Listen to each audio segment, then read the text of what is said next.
Online raffle sa Bataan, sinalakay ng PNP, ACG, naturang operasyon, huli sa livestream.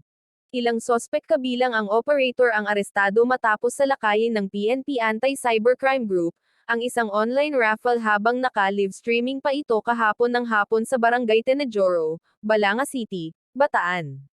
Sa inilabas na ulat ng PNP-ACG, inaresto ang mga sospek na kinilalang sina Mark Kevin Borbon Andrade, Jeffrey Gatbanton Siren, Cedric O'Neil Obordo, Adrian Gregorio Diaz, Gerald Bautista Javier, Jedrick Ambrosio Siren, Leopoldo Baluyot Medina Jr., at John Daniel Calubayan, matapos isilbi ng kanilang mga operatiba ang warrant to search seize examine computer data.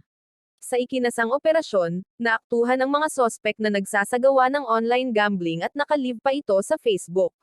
Nahaharap na ngayon sa kaukulang kaso ang mga sospek matapos makumpiska ang samot-saring ebidensya tulad ng tambyulo, plastic ball na ginamit sa raffle at mga computer at electronic equipment.